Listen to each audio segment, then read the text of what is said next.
Monsieur le Président, chers collègues, ce sujet des éco-conditionnalités est un sujet qui est cher aux écologistes. Ça fait longtemps que nous le portons dans des arènes politiques, mais aussi dans des arènes scientifiques et professionnelles. Ce sujet a fait l'objet d'un rapport que je tiens à votre disposition, qui se trouve sur Internet, fait par le gouvernement et l'Assemblée nationale, une mission d'information commune sur la conditionnalité des aides publiques aux entreprises. Il est riche d'enseignements. Il y est tout d'abord précisé en introduction que cela relève finalement d'un choix politique. Et, je cite, « de l'impulsion de l'orientation économique, sociale et environnementale que souhaitent donner les responsables politiques à la dépense publique et au tissu économique ».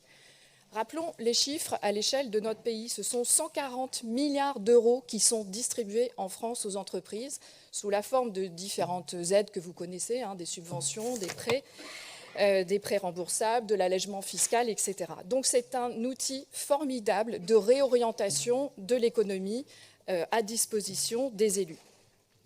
Il ne vous aura pas échappé également que nous vivons ces crises climatiques et environnementales et donc effectivement, d'où l'intérêt de s'en saisir. Donc cette délibération, elle est tout à fait porteuse d'espoir par son titre et également par la longue description du contexte qui est fait dans lequel nous sommes, évidemment, avec lequel nous sommes en plein accord, changement climatique, rappel de la dernière chance scientifique du rapport du GIEC, le rapport Néoterra, etc. Malheureusement, nous sommes déçus en matière de contenu parce que, effectivement, dans cette introduction, on trouve aussi pêle-mêle les questions de stratégie d'industrialisation, d'innovation, de formation, au point que finalement, on ne sait pas très bien où est-ce qu'on veut en venir. Donc, vous allez reconnaître, je pense, que quand même dans cette Assemblée, beaucoup des politiques que nous soutenons par ailleurs dans le développement économique ne sont pas tout à fait rangeables dans la catégorie de développement environnemental, puisqu'elles sont souvent inspirées par le productivisme et par la consommation des matières premières, de l'énergie, des ressources en eau, etc.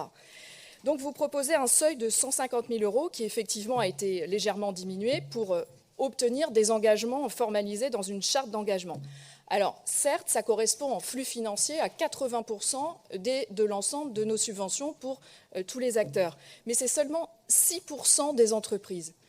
Et j'aimerais vous demander, moi, chers collègues, ce que vous pensez de l'impact d'un dispositif lorsqu'il exclut finalement 94% des structures qui pourraient en bénéficier. Ensuite, lorsqu'on regarde finalement le dispositif dans son ensemble, on comprend qu'il n'y a pas de nouvelle gouvernance de ces sujets. Ça a été d'ailleurs souligné par le Césaire. Pas d'implication des CSE notamment. Pas de nouveaux moyens donnés à nos services. Comment exiger finalement ce rebasculement, cette redirection de l'économie si nos services n'ont pas plus de moyens? La question a été posée d'ailleurs en commission. C'est à budget égal.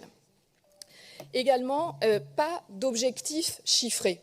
Mes chers collègues, quand on fait du déclaratif, qu'il n'y a pas d'objectif chiffré, pas de sanctions, pas de contrôle, ça veut dire qu'effectivement, on fait tout reposer sur la confiance. Et moi, j'aimerais vous demander si cette confiance est digne d'être validée sans que l'on ait besoin de tout autre élément. Donc, de notre côté, la démarche, même si elle part d'un bon sentiment, elle n'est pas crédible au sens de son opérationnalité. Vous précisez d'ailleurs en introduction de cette délibération qu'il faut bâtir un monde plus juste, vertueux sur le plan environnemental, humain, social, servir notre ambition de devenir la première région éco-responsable. Mais on ne peut pas y arriver avec cette politique, non pas de petits pas, mais de pointe des pieds. Je suis dans la RSE, dans l'engagement professionnel sur ces sujets depuis 20 ans. Je constate à quel point il ne se passe rien dans nos entreprises, ou quasiment rien.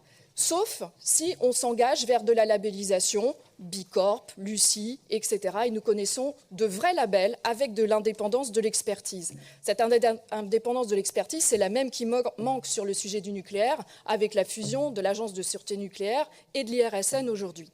Donc je me demande comment est-ce qu'on peut encore faire croire que la main invisible de ce néolibéralisme réoriente naturellement dans la confiance l'ensemble de notre économie. Nous avons proposé, dans notre contribution sur les éco-socio-conditionnalités et le CRDE2I, que l'on respecte les 9 limites planétaires.